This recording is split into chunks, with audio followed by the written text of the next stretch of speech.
বিড়ি পান খৈনি যারা খায় তাদের কি সালাত হবে? বিড়ি পান খৈনি, জর্দার কথাটা কেন বললেন না? নাকি ওটা চলবে? আতরের মতো গন্ধ করে তো, হ্যাঁ? নাকি কোনো হুজুরের প্রশ্ন হবে? হুজুর তো মসজিদে বসেও জর্দা খায়, তাই না?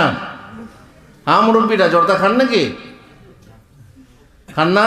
বহু মা বোন আছে জর্দা খায়। বাবা অম্বল আছে, না খেলে পেটটা ঢিস হয়ে যায়। যেমন অনেকে বলে বিড়ি না খেলে আমার পেটটা ফেঁপে যায়।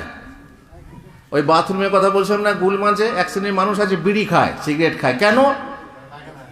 পায়খানা ক্লিয়ার হয়। আল্লাহু আকবার। অথবা ফ্লেভার তৈরি হয় নতুন, পায়খানার গন্ধ আর বিড়ির গন্ধ, তারপরে নতুন ফ্লেভার তৈরি হয়, সেটাতে একটা আরাম বেশি লাগে, তাই না? হারামে আরাম বেশি লাগে। আল্লাহুল মুস্তাআন। জর্দা খাওয়ার কথা কেন বললেন না? গুল, গোরাকু, তামাক, যত তম্বাকু মাদকদ্রব্য আছে, আপনার জর্দাও হচ্ছে মাদকদ্রব্য। যাতে কি হয়, মানুষের মাথায় ঝিমুনি আসে, বেশি খেলে অজ্ঞানতা আসে, এগুলো ব্যবহার করা হচ্ছে হারাম, এগুলো ব্যবহার করা হারাম। আর যে হারাম খায় তার দোয়া কবুল হয় না। আর নামাজটা হচ্ছে দোয়া। দুই প্রকার দোয়া আছে। কে বলবে দু প্রকার দোয়া কি কি? নামাজে দোয়াই আর দোয়া ওট বস্তু আছেই। সেই দোয়া দুই প্রকার দোয়া আছে। দুই প্রকার দোয়া কি কি? এক হচ্ছে দোয়ায়ে জিকির, আর দুই হচ্ছে দোয়ায়ে মাসআলা।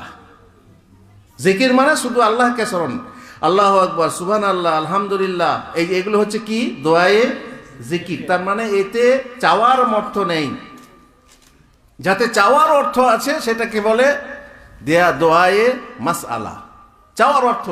যেমন আল্লাহুম্মা ফিরলি ওয়ারহামনি ওয়াহদিনি ওয়াফিনি, আল্লাহুম্মা বাঈদ বাইনি, আল্লাহুম্মা ফিরলি, যত চাওয়ার দোয়া আছে সেগুলো হচ্ছে দোয়ায়ে মাসআলা। এই দুই প্রকার দোয়া। আর নামাজ, সালাত মানেই হচ্ছে দোয়া।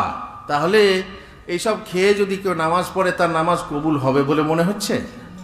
দেখুন ভেবে, যদি বলেন হ্যাঁ হ্যাঁ এগুলো হারাম নয়, হ্যাঁ সেটা আলাদা কথা। যদি হারাম নয় বলেন মাকরুহ, হয়তো বোধহয় মাদানী সাহেব, হাশিম মাদানীও বলছিলেন মাকরুহ হওয়ার কথা।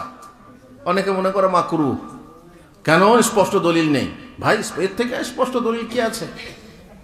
আপনি পড়াশোনা করুন, পড়াশোনা করে দেখুন যেটা হারাম কি না। যদি আপনি মানতে না চান, পড়াশোনা করুন আপনি নিজে। হারাম এগুলো, তামাক জাতীয় দ্রব্য হারাম। যদিও সরকার খুবই সহজ করছে, মাদক দ্রব্য সহজ করে দিচ্ছে, কারণ তাতে কি আছে? হ্যাঁ, সরকারের লাভ আছে।